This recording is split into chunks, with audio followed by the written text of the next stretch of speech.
بسم اللہ الرحمن الرحیم۔ اگست کا مہینہ ہے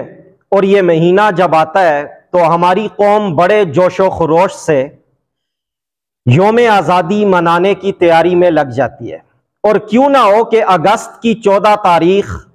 1947 کو ہمیں فرنگی غلامی سے آزادی نصیب ہوئی، تو شریعت کے دائرے میں رہتے ہوئے آزادی کا جشن اور خوشی منانا بلا شبہ جائز ہے، کیونکہ اللہ نے ہمیں ایک آزاد وطن عطا فرمایا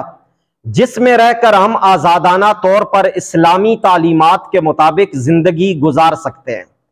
لیکن جشن آزادی کو اس انداز میں منانا جس سے حدود شرعیہ پامال ہوتی ہوں، یہ سراسر ناجائز اور خدا کے غضب کو دعوت دینے والی بات ہے۔ جیسے آج کل ماحول بن چکا ہے کہ اس موقع پر ناچ گانے کی محفلوں کا انعقاد، مردوں عورتوں کا آزادانہ اختلاط، بے پردگی، فحاشی، آتش بازی، ہوائی فائرنگ، اور پھر نوجوان لڑکوں کا سائلنسر نکال کر موٹر بائک چلانا اور سڑکوں پر ون ویلنگ کرنا اور گلی محلوں میں اونچی آواز میں گانے کی طرز پر ملی نغمے چلانا اور باجے بجا بجا کر لوگوں کا سکون برباد کرنا، یہ سب چیزیں ایک اسلامی ملک کے باشندوں کے لیے قطعاً غیر مناسب ہے۔ آپ جشن آزادی منائیں، ضرور منائیں، لیکن اخلاق اور شریعت کے دائرے میں رہتے ہوئے اپنی خوشی کا اظہار کریں۔ اور یوم آزادی منانے کا سب سے بہترین طریقہ یہ ہے کہ اس دن شکرانے کے نوافل ادا کیے جائیں، شکر کا کلمہ پڑھا جائے کہ اللہ کا احسان ہے، اللہ کا شکر ہے، اس نے ہمیں آزاد وطن نصیب کیا۔ یہ وطن ایک نعمت ہے، اور جب نعمت پر شکر کیا جاتا ہے اللہ رب العزت اس نعمت میں اور اضافہ کرتے ہیں۔ تو خاص طور پر ہمارے مرد، ہماری عورتیں، بچوں کو اس چیز کا پابند بنائیں کہ 14 اگست کو شکرانے کے نوافل ضرور پڑھے جائیں، قرآن خوانی کا اہتمام کریں، ذکر الہی کر کے درود شریف پڑھ کر پاکستان کی خاطر، پاکستان بنانے کی خاطر ہمارے جن بزرگوں نے قربانیاں دی انہیں یہ قرآن خوانی ایصال ثواب کی جائے۔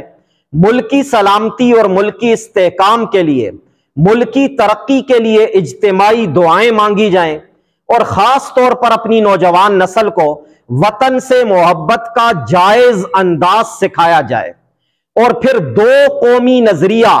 جس کی بنیاد پر یہ وطن وجود میں آیا اپنی نوجوان نسل کے دل اور دماغ میں بٹھایا جائے، انہیں بتایا جائے کہ وہ کون سے حالات تھے جن کے تناظر میں ایک الگ مملکت کی جد و جہد کی گئی اور یہ ملک پاکستان حاصل کیا گیا۔ آخر دو قومی نظریہ کوئی چیز ہے